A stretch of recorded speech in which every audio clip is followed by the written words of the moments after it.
Chittagong board 2024-এর programming অংশ নিয়ে আলোচনা করব। তো শুরুতে আমরা এখানে দেখতে পাচ্ছি একটি কোডের সিরিজ দেওয়া আছে, যেটা হলো 3 square 6 square 9 square n square. গ নম্বর এবং ঘ নম্বর প্রশ্নে প্রবাহ চিত্র এবং ঘ নম্বর প্রশ্নে সি কোড লিখতে বলা হয়েছে। তো কথা নম্বর আমরা কোডিংয়ে চলে যাই। তো যেহেতু আমাদের একটা সিরিজের যোগফল এবং স্কোয়ারের যোগফল, এই জন্য আমরা ইন্টিজার ভ্যালু নিয়ে নেই। ইন্টিজার কী আমরা ভ্যালু নিব? ইন্টিজার আমরা যেগুলো ভেরিয়েবল নেই সেগুলোই নিব। আই একটা নিচ্ছি লুপ চালানোর জন্য, এস নিচ্ছি সামেশন করার জন্য, এবং এন নিচ্ছি আমরা ইনপুট নেওয়ার জন্য। এন কেন নিচ্ছি? যেহেতু আমাদের পাশে দেখতে পাচ্ছি 3 স্কোয়ার 6 স্কোয়ার 9 স্কোয়ার এবং সেটা n স্কোয়ার পর্যন্ত চলছে। তো এই জন্য যেহেতু n স্কোয়ার, সেজন্য আমাদের কিবোর্ড থেকে ইনপুট নিতে হবে। এই কিবোর্ড থেকে ইনপুট নেওয়ার জন্য আমরা স্ক্যানএফ ফাংশনটা ইউজ করব। স্ক্যানএফ ফাংশনটা কীভাবে কাজ করে? %d দিয়ে নিব, যেহেতু আমরা ডেসিমাল ইনপুট নিচ্ছি, এবং কমা দিয়ে কমাটা একটু বাইরে হবে, কমাটা একটু সরে হবে। এই যে কমাটা পার্সেন্টেজ মানে ইনভার্টেড কমার পরে হবে, এবং %n দিয়ে দিব। তো এখন আমরা ফর লুপে কাজটা করব। তো শুধু ফর লুপে নয়, for loop, while loop, do while loop, go to, সবগুলোতেই আমরা দেখাবো, যাতে আমাদের পরীক্ষায় যে কোনোভাবে আসুক না কেন কোনো যাতে সমস্যা না হয়। এবার আমরা যেহেতু স্ক্যানএফ করে নিলাম, এবার আমরা কি করব? এবার আমরা একটা ফর লুপ চালাবো। তো ফর লুপ চালাই দিলাম। আমাদের এখানে কন্ডিশনটা কি হবে? আই এর মান কত থেকে শুরু হবে? 3 থেকে শুরু হবে। এর কারণ হলো আমাদের সিরিজে দেখছি আই এর মান 3 থেকে শুরু, এবং আই এর মান কত পর্যন্ত চলবে? আই লেস অর ইকুয়াল কত পর্যন্ত হবে? লেস অর ইকুয়াল n পর্যন্ত, যেহেতু আমাদের n একটা ভেরিয়েবল দেওয়া আছে। এবং আই এর মান কিভাবে বৃদ্ধি পাবে? আই এর মান 3 করে বৃদ্ধি পাবে। কেন 3 করে? যেহেতু আমরা দেখছি 3-এর পরে 6 আসছে, 6-এর পরে 9 আসছে, যেহেতু 3 করে বাড়ছে, এই জন্য আই এর মান 3 করে বৃদ্ধি পাবে। এরপর আমরা লুপের জন্য নির্ধারিত সেকেন্ড ব্র্যাকেট দিয়ে দিলাম, এবং সেকেন্ড ব্র্যাকেট এখন ক্লোজ করলাম। এখন আমাদের কাজ মোটামুটি শেষ। এখন আমাদের কি করতে হবে? এস এর মানটা বের করতে হবে। তাহলে আমরা এস এর মানটা কীভাবে বের করব? আমরা লিখব S equal S plus I. বরাবরই আমরা এইভাবে করে আসছি, কিন্তু এখন দেখো, যেহেতু আমাদের স্কোয়ার আছে, অর্থাৎ 1 মানে 2 বার গুণ হচ্ছে, এই জন্য আমরা এখানে ইন্টু আই দিব। তাহলে আমাদের কি হবে? 1 মানে 2 বার গুণ হয়ে যাবে। আচ্ছা, এসের আগে কিন্তু আমি কোনো মান ডিক্লেয়ার করে দিইনি, এই জন্য আমি এখানেই এসের মানটা কত দিয়ে দিব? এসের মানটা দিয়ে দিব 0, কারণ এসের মান যদি 0 না দিই তাহলে আমাদের গার্বেজ ভ্যালু শুরুতে যোগ করবে, যেহেতু ফর লুপে শুরুতেও যোগ করতে হয়। এখন যদি আমরা প্রিন্টএফ ফাংশন ইউজ করি, তো প্রিন্টের যে কাজটা মোটামুটি করাই আছে, আগে থেকে এটা করা ছিল, মানে একই ধরনের প্রোগ্রাম প্রত্যেকটা বোর্ডে আসছে। তো যদি প্রোগ্রামটা রান করি, এখন যদি আমি ইনপুট এন এর মান যদি দিয়ে দিই, সেই এন এর মান আমি ইনপুট দিলাম 12 দিই, 12 দিলাম, তাহলে আমাদের আনসার আসলো 270। এখন 270টা কীভাবে আসলো সেটা আমাদের দেখার জন্য আমরা কি করব? এই অংশটুকু কপি করে আমরা যেটা প্রত্যেকবার করে থাকি, লুপের মধ্যে দিয়ে দিব, এবং লুপের মধ্যে দিয়ে এটা তাহলে একটু সামেশন লিখে ফেলি, MATION। তাহলে আমাদের কি হবে? দুইটা একটু আলাদা আলাদা হয়ে গেল, এবং এখানে আমরা একটা স্ল্যাশ দিয়ে দিই। /n দিলে আমাদের কি হবে? আমাদের আউটপুটটা মানে নিচে শো করবে, একের পর এক শো করবে। তাহলে যদি আমি আবার 12 ইনপুটটা দিই, তাহলে আমাদের আউটপুট কী আসে দেখি। ফার্স্টে 9, তারপর 45, তারপর 126, তারপরে 270 এবং লাস্ট অফ অল 270। তো এটা কিভাবে আসলো আমি প্রত্যেকটা প্রোগ্রামে যেহেতু বুঝিয়ে দিই, এখন আমি বুঝিয়ে দিব। তো ফার্স্টে এখন প্রোগ্রামটা দেখি। ওয়েট, এইটা হলো আমাদের কেবল গেল ফর লুপ দিয়ে। তো ওই আমি হিসাবটা দেখিয়ে দিব, কিন্তু তার আগে প্রোগ্রামিং অংশের কাজটাকে আগে শেষ করে নিই। এই প্রোগ্রামটাই আমি কি দিয়ে করব, ডু হোয়াইল এবং গোটু দিয়ে করব।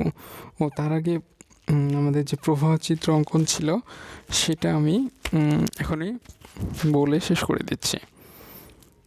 আমাদের প্রবাহ চিত্র বরাবরের মতো করা থাকে, আমরা কিন্তু প্রবাহ চিত্র হাতে হাতে করে দেখাই না, কারণ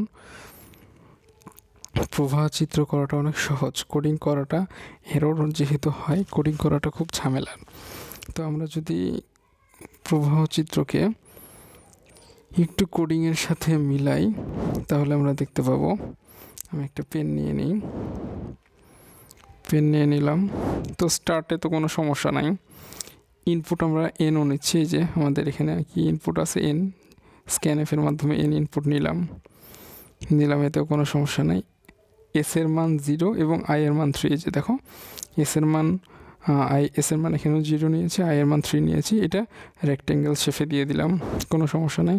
আমাদের এখানে শর্ত কয়টা, শর্ত হলো একটাই, যে এই শর্তটা, শর্ত একটা কি, শর্ত একটা হলো আই এর মান কি থেকে ছোট হবে, আই এর মান এন থেকে, আই লেসর ইকুয়াল এন, এনের ছোট অথবা সমান যদি হয় তাহলে আমাদের কি হবে, লুপের বডিতে ঢুকবে। লুপের বডিতে কি আছে, এস ইকুয়াল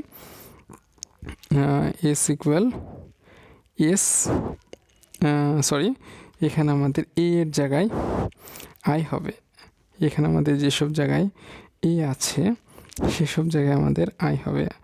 আমরা এই যে যদি একটু এখানে পেন দিয়ে করে দিই, একটা আই আর এ লিখতে যে সমস্যাটা হয়ে গেছে, এই এর জায়গায় আই ইন্টু আই হবে, এটা একটু মিস্টেক হয়ে গেছে, মানে আই লিখতে যে এ হয়ে গেছে। তো এটা একটু ক্ষমা সুন্দর দৃষ্টিতে দেখবা।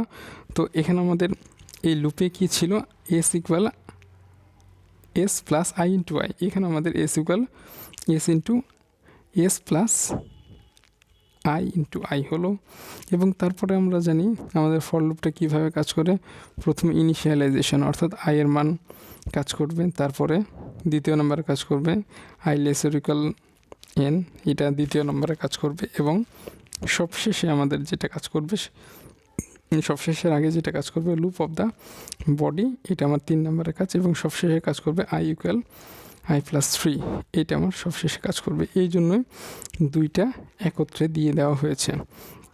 যদি আবার বলছি, এটাতে বিভ্রান্ত হওয়ার কিছু নাই, এই যে এস ইকুয়াল, আমি এখানে লিখে দিই একটু পেনটা দিয়ে, এটা হবে এরকম, S equal S plus I into I, অর্থাৎ আমাদের ই এর জায়গায় শুধু আই হবে। এই কন্ডিশনটা যদি মিথ্যা হয় তাহলে আমাদের এই যে লাস্টের প্রিন্টটা, এই যে লাস্টের আমাদের প্রিন্টটা করে ফেলবে, কন্ডিশন যদি মিথ্যা হয়। আর কন্ডিশন যদি সত্য হয় তাহলে কিন্তু আমাদের এই মানটা আবার সামনে চলে যাবে, সামনে যে আবার চেক করবে যে আয়ের ভ্যালু এন থেকে ছোট কি না। তো এটা বোঝানো হয়ে গেল। এখন আমরা যে কাজটা করব সেটা হলো, আমাদের যে মানগুলো এত হচ্ছে সেটা কিভাবে হচ্ছে সেটা এখন ব্যাখ্যা করার চেষ্টা করব। তো ফার্স্টে আমাদের সিরিজে দেখি ভ্যালুগুলো কত আছে, 3, 6, 9। তো ফার্স্টে আমাদের আয়ের ভ্যালু কত, 3, আমি একটু বড় করে দেখি, আয়ের ভ্যালু 3। আয়ের ভ্যালু কি এন থেকে, এন এর মান নিয়েছিলাম আমি 12, এন থেকে কি ছোট, হ্যাঁ, তাহলে আয়ের মানটা কোথায় যাবে, এই এসে যাবে। এসের এই লাইনে আসবে। এখন এসের এই লাইনে আমাদের কি লেখা আছে? এসের এই লাইনে আমাদের লেখা আছে S equal S plus I into Y, অর্থাৎ এসের এই লাইনে আসবে, যদি উপরে এস লিখি 0 প্লাস 3 ইন্টু 3 ইন্টু সরি আমি 3 ইন্টু 3টা না দিই, 3 ইন্টু 3 তোমরা 9 হবে, তোমরা জানো। 0 প্লাস 9 সমান কত হবে? 9, অর্থাৎ এসের মান হয়ে গেল এখন 9। আমাদের আয়ের মান কিন্তু 3 আছে, আয়ের মান এখন কত করে বৃদ্ধি পাবে? দেখো আয়ের মান আমাদের 3 করে বৃদ্ধি পাবে, তাহলে 3 থেকে এখন আয়ের মানটা কত হয়ে যাবে? এই যে হলো আমাদের আয়ের মান 6। আচ্ছা, এসের মান আগে কত ছিল? 9, আর আয়ের মান আছে 6, তাহলে 6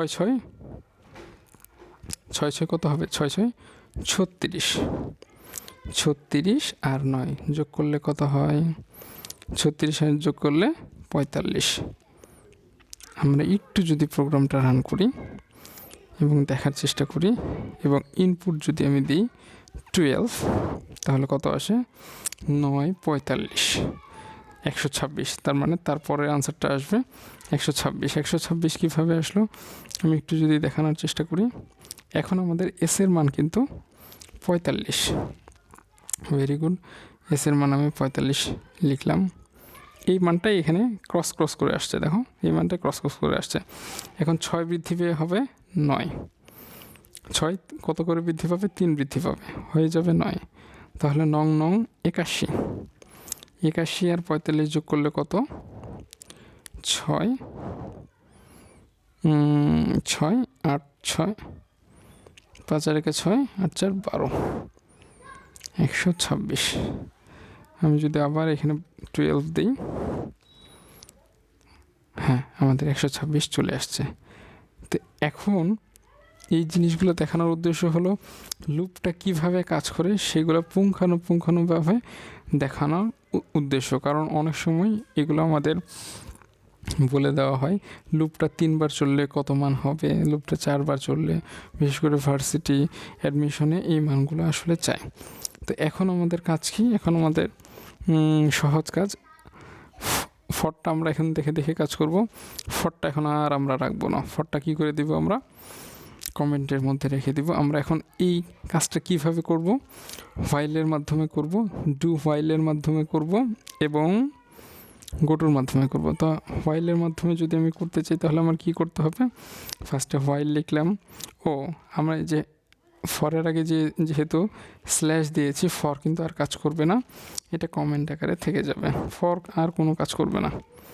আমি কন্ডিশনটা কপি করে নিয়ে এখানে পেস্ট করে দিলাম। আচ্ছা, এরপরে আমাদের কি বাজ আছে? আয়ের মান 3, আয়ের মান 3টা আমি এখানে দিয়ে নিচ্ছি, অর্থাৎ আমি দিব আই ইকুয়াল 3 এবং সেমিকোলন দিয়ে নিলাম, এবং শেষে একদম শেষে আমাদের যে ইনক্রিমেন্টটা দিয়ে দিতে হবে। ইনক্রিমেন্টটা কত? I equal I plus 3, copy করে এই যে এখানে দিয়ে দিলাম। এখন যদি আলহামদুলিল্লাহ প্রোগ্রামটা যদি রান করি, সরি একটা এক্সপ্রেশন বাদ পড়েছে, যে এখানে একটা সেমিকোলন দেওয়া হয়নি। এখন যদি প্রোগ্রামটা রান করি, আমি যদি দিই 12, তাহলে আমাদের আনসার কত আসে দেখি। হ্যাঁ আলহামদুলিল্লাহ ঠিকমতো কাজ করেছে। একই প্রোগ্রাম আমি এখন কিসে করব? ডু হোয়াইলে করব।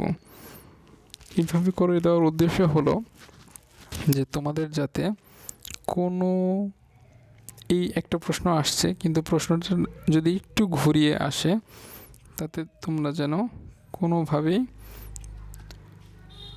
চিন্তিত না হয়ে পারো, যতভাবেই ঘুরিয়ে দেখ তোমরা যেতে পারো। ডু হোয়াইলের ক্ষেত্রে হোয়াইলের পরে একটা সেমিকলন বসে এবং হোয়াইল যে জায়গায় ছিল সে জায়গায় একটা ডু হয়ে যায়। প্রোগ্রামটা রান করলে আমরা কাঙ্ক্ষিত আনসার পেয়ে গেলাম। এবার আমাদের কি থাকলো? বাদ থাকলো গোটুর জন্য আগের আমরা ওই হোয়াইলের জায়গায় কি করব? হোয়াইলের জায়গায় শুধুমাত্র দিয়ে দিব, গোটুর ক্ষেত্রে হয় হলো ইফ দিলাম এবং ইফ এর পরে এখানে কি লিখবো, গো টু লিখলাম। তারপর আমি একটা ভেরিয়েবল দিয়ে দিলাম, 1 নামে একটা ভেরিয়েবল দিয়ে দিলাম। তোমরা যেটা খুশি দিতে পারো, কোনো সমস্যা নাই। এবং ডু এর এখানে ডুটা কেটে আমি 1 দিয়ে দিলাম। এবং 1 দেওয়ার পরে এখানে কিন্তু আমাদের একটা কোলন সাইন দিতে হবে। এখন যদি আমরা প্রোগ্রামটা রান করি এবং ইনপুট দিই 12, তাহলে আমরা কাঙ্ক্ষিত আনসার পেয়ে যাচ্ছি। তো এই হলো আমাদের মোটামুটি প্রোগ্রাম। যতভাবে করানো সম্ভব আমি দেখানোর চেষ্টা করলাম। এখন তারপরেও তোমাদের কনফিউশন থাকতে পারে, তোমরা কোডিংগুলো চাও, এই জন্য আমি কোডিংগুলোকে একত্রিত করে আমি এটা বন্ধ করে দিই, একত্রিত করে সবার শেষে দেখানোর চেষ্টা করছি। এখানে আমাদের হোয়াইল, ডু হোয়াইল এবং গো টু স্টেটমেন্টের কাজ আছে। Include stdio.h, integer main, second bracket, এগুলো না দেখে আমি জাস্ট একটা পেন নিয়ে নিচ্ছি। পেনের মধ্যে দেখাচ্ছে যে আমাদের ফরগুলো তো কমেন্ট আকারে কাজ করছে, আই এর মান 3, আই এর মান 3, আই এর মান 3। জাস্ট হোয়াইলের এই কন্ডিশনটা শুরুতে হচ্ছে, হোয়াইলের কন্ডিশন এখানে নিচে, গো টুর কন্ডিশনও আমাদের নিচে। এবং এখানে আমাদের যে লুপ অফ দ্য বডি, এটা হোয়াইলেও যা, ডু হোয়াইলেও তা, এবং কি আমাদের গো টুতেও তাই। শুধু পার্থক্য হোয়াইলের শুরুতে কন্ডিশন, ডু হোয়াইলের শেষে, এবং গো টুতেও শেষে কন্ডিশন। তো আশা করি, আমার মনে হয় না তোমাদের এগুলোতে আর সমস্যা থাকার কথা।